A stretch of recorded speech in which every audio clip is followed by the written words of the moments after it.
주식 예언이 적중을 하였습니다. 지금의 폭락장 이후 전망에 대해서 또다시 정답지를 또 드리도록 하겠습니다. 정답지 너무 많이 드립니다. 네, 제가 방송한 이후로 한 100여 가지 정답지를 다 드렸어요.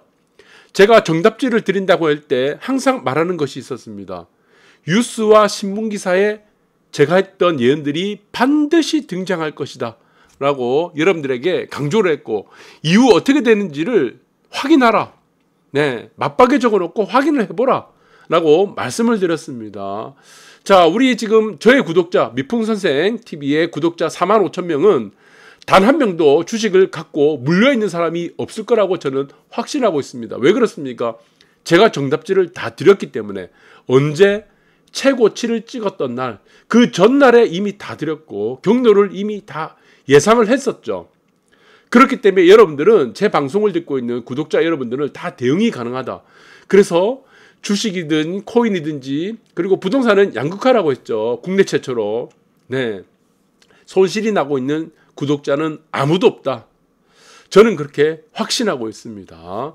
검은 월요일, 전 하루 일찍 이제 방송을 녹화해서 그 다음날 올리기 때문에 지금 하루 정도 시차가 있습니다. 그래서 네, 제가 지금 방송하는 날은 월요일이 되는데 여러분들은 이 방송은 화요일날 보고 있을 겁니다. 네, 그러니까 어제 날짜가 되겠죠. 여러분들이 보고 있는 날을 기준으로 하면은 월요일 블랙 먼데이가 지금 펼쳐졌습니다. 환율은 1430원 넘고 코스피 3%, 코스닥은 5% 폭락을 해버렸죠. 자, 여러분들이 중요하게 생각할 것은 이겁니다. 제가 사이클을 항상 말씀드렸습니다. 이런 사이클을 드렸죠. 부동산과 주식의 경로는 달라요. 그러나 사이클, 경기순환은 똑같이 난다고 했죠. 경기순환.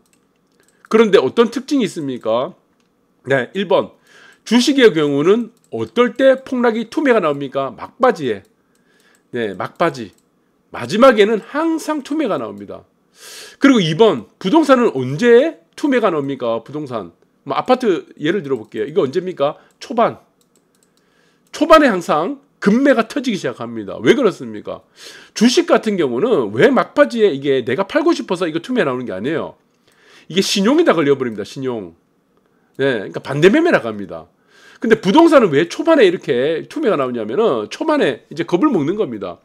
이때가 아니면은 급매로 팔지 않으면 나중에 되면은 이게 내가 대응을 하기 어려우니까. 근데 부동산 같은 경우는 막바지가 이르게 되면 어떻게 됩니까? 이 사이클의 막바지에 이르게 되면은 부동산은 여기서 자포자기합니다. 포기. 그냥 포기해도 돼. 이제 그냥 살겠다. 이 아파트 이제 솔신이라고 있는데 이 아파트 팔아봐야 길거리 텐트 치고 살 수도 없으니까 포기를 한다는 겁니다. 그리고 이 마지막에 이르렀을 때는 주식은 반대죠. 마지막에 이르렀 이 투매가 나왔을 때는 네, 반대 매매로 중간에 지금 돈을 더 투입하기는 이제 힘든 거예요. 그러다 보니까 이제 신용에 손을 대는 겁니다. 네, 그러다가 반대 매매로 전부 다 깡통납니다. 우리가 2020년도 3월 때도 똑같은 경우가 있었죠. IMF 때 금융위기 때도 똑같았습니다. 막바지 되면은 투매가 일어나서 네, 악성 매물들을 전부 다 정리를 시켜버립니다. 네, 그래서 올라가는 와중에 네, 지금 매물대를 다 없애버립니다. 그래서 급등을 하는 이런 현상이, 기현상이 벌어지게 되고, 그리고 부동산은 막바지에 이르게 되면은 다 포기를 하기 때문에 모든 사람은 팔 사람도 이미 다 팔았어. 나머지는 이미 포기를 한 겁니다. 포기를 하고 있으니까 어떻게 돼? 마지막에 남아있는 사람들은 매수를 해야 될 사람밖에 남지 않는 겁니다. 그래서 올라가게 되는 거예요. 그래서 주식하고 부동산은 경로가 다르다는 부분들을 제가 학습을 잘 많이 시켰습니다. 우리 구독자분들에게. 그리고 코스피 코스닥 2년 전으로 이제 급락을 하게 됐죠. 환율도 1430원 넘겼는데 우리 코스피 잠깐 보도록 할게요. 자, 제가 예언을 했습니다. 1월 달부터 예언했어요. 사실 이때 최저점을 찍은 날도 이런 때 방송을 올려드렸고, 그리고 여기서 네, 사케타 3000 이 뚫고 올라가게 되면 어떻게 된다고 그랬습니까? 급등한다고 했죠. 단기 급등. 뉴스에 나온다고 그랬습니다. 그리고 이 전날 삼성전자 최고치 찍는 날, 이거 계좌, 주식 계좌 다 없애라 그랬어요. 없애라 그랬죠. 그래서 여러분들 보시면은 제 방송을 제대로 보지 않고 한두 편만 보고 제 햇말이 틀렸나 맞나 이것만 평생 쫓아다니는 사람들이 있어요. 불쌍한 사람들입니다. 네, 전후를 이거를 이해하지 못한 사람들이에요. 그래서 이게 전고점을 한다, 여기서 고점을 한번 만든다고 했죠. 1차 고점이라고 했죠. 1차 고점. 1차 고점을 만들고 2차 고점은 살짝 벗긴다고 했죠. 이게 고점을. 그 다음에 무너진다고 했죠. 이게 2차 고점이라고 했죠. 2차 고점에 주식을 다 털지 않으면 불행이 찾아온다고 그랬죠. 이거 어떻게 된다고 그랬습니까? 지옥으로 간다고 했습니다. 지옥. 그래서 1차 고점일 때 제가 이게 1월 며칠입니다. 1월 11일입니까? 11월 11일이 월요일인데 이거 금토일 3일 동안 이 연재를 했습니다. 이거 주식계좌 다 없애라고. 여러분들 이거 주식계좌 이때 다 없애지 못하면은 네, 여러분들 다 지옥으로 간다. 자, 여러분들 다 거지 된다고 말씀드려서 이 구독자 여러분들은 다 지금 주식에 물려있는 사람은 아무도 없을 거다. 그리고 코인 같은 것도 이거 다 말씀드렸죠. 8천만 원, 3,500만 원, 8천만 원 이거 다 무너지는 거. 결국에 영원으로 간다고 말씀드렸죠. 코인 시장은. 네. 영원으로 가야지 경기 회복을 시킬 수 있습니다. 코인에. 왜? 유동성이 코인하고 부동산하고 주식으로 양분이 되면 안 됩니다. 그래서 유동성을 나중에 금리 인하와 유동성을 공급할 때는 주식하고 부동산으로 집중화시켜야 됩니다. 그래야 경기 효과가 살아나는 겁니다. 효과가 증대되겠죠. 그래서 이 지금 제가 말씀드린 부분은 제가 누누이 말씀드렸죠. 언제라고 했습니까? 언제? 9월입니다. 9월 이후라고 했어요. 그래서 여기서 어느 정도 지금 반등을 하고 나니까 사람들은 또 제 말이 틀렸다고 하는 겁니다. 네, 말씀드렸죠. 1차 저점이 어디라고 했습니까? 1차 저점. 이 두 군데 사이라고 했죠. 네, 여기서 지금 두 군데 사이에서 1차 저점이 만들어진다고 했죠. 그 다음에 2차 저점을 깨러 지금 만들어 간다고 했죠. 그 선이 어디라고 했습니까? 2000포인트를 붕괴시킨다고 그랬습니다. 2000포인트를. 자, 그래서 9월달 전에는 절대로 저점이 안 된다. 이거를 1년 전에 말씀드렸습니다. 1년 전에. 1년하고도 6개월 전에 말씀드렸어요. 그러니까 여러분들은 지금 방송을 무슨 방송을 보고 있습니까? 뭐 여러분들이 보지 말아야 될 방송을 보고 있는 거야. 무슨 3% 방송 이거 보면 죽는다고 그랬습니다. 제가 1월 달에 지금 말씀드렸어요. 작년 1월 달에 제가 항상 말씀드린 게 뭡니까? 3% 연불리 이런 방송들 보면 증권 방송 보면요. 여러분들 전부 다 거짓 된다 그랬습니다. 그 사람들 아무도 몰라요. 사실은 뭐 그 사람들 열심히 살고 있겠지만 뭐 3% 방송 어떻습니까? 무슨 뭐 반도체 슈퍼사이클 뭐 이딴 소리 하고 있죠. 그거 없다 그랬어요, 제가. 네, 그래서 자, 여러분들 9월 이후까지는 사면 안 된다고 했습니다. 9월 전까지는 절대로 사면 안 된다고 했습니다. 왜? 9월이 넘어가야지 이게 9월 달이 돼야지 이게 저점이 형성된다는 겁니다. 여러분들 이 부분들 잘 보고 그리고 말씀드린 것도 있죠. 변화일을 잘 보라고 했죠. 변화일. 자, 변화일에 대해서 여러분들이 기간이죠. 이 변화일은 기간입니다. 기간. 그리고 진폭이 뭡니까? 이거는 진폭이 레인지죠. 이것은 가격적인 측면에서 무엇이라고 했죠? 기간과 가격이죠. 가격은 2000포인트가 무너져야 된다고 했죠. 2000포인트. 네, 2000이 무너져야 됩니다. 기간은 뭐라 했습니까? 변화일이 언제라고 했죠? 네, 2023년. 네, 이 변화일입니다. 1차 변화일이 2023년 1월입니다. 이 변화일이에요. 변화일. 그러니까 변화일이 변곡이 된다는 의미는 아닙니다. 반드시 변화일이 변곡이 된다고 매치가 될 수도 있지만 매치가 안 될 수도 있습니다. 단순히 변화일이 됐고 1차 변화일이 됐고 2차 변화일이 될 수가 있다는 겁니다. 그래서 그때는 이 부분을 가격적인 부분하고 같이 보자고 제가 말씀드렸죠. 이게 변화일 때 이미 2000포인트가 무너져있지 않는지를 여러분들이 확인하라 라고 말씀드렸습니다. 그래서 여러분들이 지금 저는 여러분들한테 지금 정답지만 다 드렸습니다. 네, 그리고 제가 지금 뭐 아시겠지만 첫 방송을 할 때부터 지금 이 날짜입니다. 첫 방송이 디플레이션은 자산 버블 시대에 향한다. 이게 제 첫 방송이에요. 이게 제 첫 방송입니다. 이게 언제냐면은 2019년도 9월 11일이에요. 이 시간이요. 이때는 지금 디플레이션 간다고 난리 치던데 이때가요. 코로나 3개월 전에 제가 이 방송을 찍었습니다. 코로나 3개월 전에. 예. 제가 코로나 때가 터지면서 유동성이 터지면서 어떻게 됐습니까? 자산 버블 시대로 가버렸죠. 자산 버블 시대로 가버렸죠. 그러니까 제가 코로나 시대라는 걸 된다는 거를 제가 알 수가 없다는 겁니다. 사실은 무엇입니까? 경제는 네, 우주 만물의 법칙, 자연의 법칙에 따라서 네, 정해진 길을 간다는 겁니다. 코로나가 사실은 핑계라는 것이죠. 여러분들 이 부분을 여러분들이 잘 보시기 바라고. 자, 그래서 제가 첫 방송도 이렇게 얘기를 했었고 첫 방송 때부터 제가 줄곧 말씀드린 것은 무엇입니까? 여러분들에게 한 가지를 말씀드렸습니다. 제 방송은 너무나 황당합니다. 말이 안 되는 거예요. 전부 다.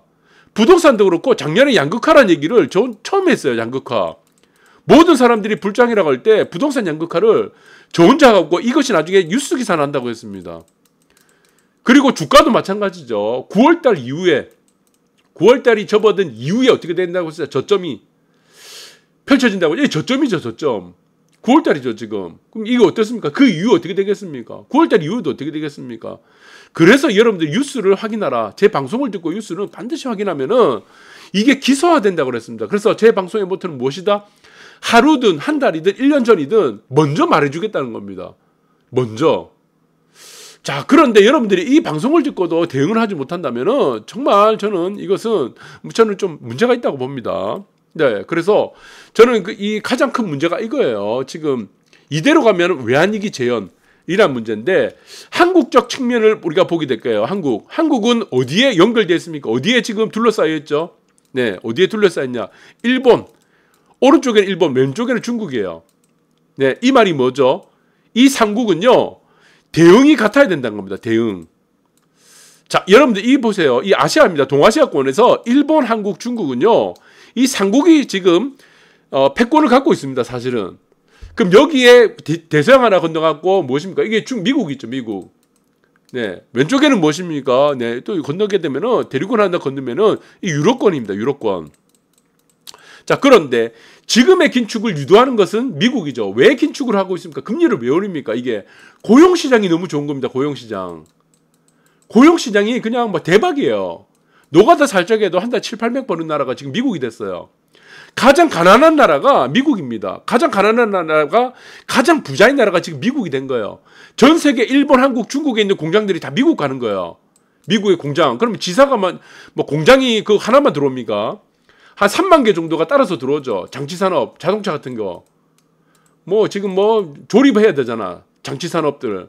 3만 개 일자리들이 3만 개 회사가 들어옵니다. 일자리가 아니고 회사가. 그러니까 미국과 한국, 일본, 중국은 상황이 다르다는 겁니다. 그런데 한국이 지금 똑같이 미국과 고강도로 지금 긴축을 하게 되면 어떻게 되겠습니까? 이 외환위기가 재현이 됩니다. 자, 이때 여러분들이 맞박에 적으시기 바랍니다. 이때가 만약에 한국이 금리를 계속적으로 미국을 따라서 올리게 되면은 1600포인트 여러분들이 맞박에 적으시고 이까지 갑니다. 1600포인트. 이거 맞박에 잘 적으시기 바랍니다. 그러면은 1600포인트를 가지 않고 우리가 저점을 이미 만들려고 하면 어떻게 되겠습니까? 한국은 더 이상 이제 금리를 올리면 안 된다는 얘기입니다. 여러분들 이 부분을 잘 기억하시기 바라고, 그러면 주가가 1600포인트까지 간다라면은 정말 외환위기예요. 이거는 정말 진짜 위기입니다. 자, 한국을 위기로 만드는 사람이 있어요. 한국을 개판으로 지금 만들려고 하는 사람이 누구냐면은 이 사람입니다. 이창용. 그러니까 한국을 지옥으로 만들려고 하는 사람이 이 사람이에요. 왜 그렇습니까? 이 사람이 통화 수업 불필요하다면서 10월에 빅스텝 한대요. 미국과 같이 지금 금리를 올리겠다는 겁니다. 이게 굉장히 위험한 발상이죠. 한국은 어떻게 되겠습니까? 네, 박살납니다, 이거. 금리 같이 올리게 되면은. 그러면은 한국은 미국과 금리 역전을 시켜야 돼요. 금리 역전을 지금 시켜야 되고, 이제 한국은 금리를 올리면 안 됩니다. 내수라는 부분들도 중요하죠. 네, 그래서 만약에 지금 또 한국이 빅스텝을 올린다 그러면은 여러분들 이때는 1600포인트를 기억하시기 바랍니다. 주가 1600포인트까지 간다. 1600에서 1650포인트까지는 갈 수 있다는 것을 두고 염두에 두고 여러분들이 시장을 봐야 될 것 같습니다. 자, 속절없이 원화 가치가 떨어지죠. 그러니까 환율이 올라간다는 얘기입니다. 원화 가치니까 거꾸로입니다. 환율은 올라간다는 얘기죠. 자, 여기서 지금 한국이 금리를 안 올려서 지금 금리를 한국이 혼자 안 올리기 때문에 지금 원화 가치가 이렇게 떨어집니까? 아니죠. 금리 계속 올리고 있습니다. 미국보다 먼저 올렸어요. 근데 왜 이렇게 지금 환율이 떨어지기 시작합니까? 강달러 추세라는 겁니다. 강달러 추세. 킹달러 추세라는 거예요. 국제시장이, 국제금융시장, 국제외환시장 자체가 강달러 기조이기 때문에 우리나라가 금리를 올리든 내리든 상관이 없다는 얘기입니다.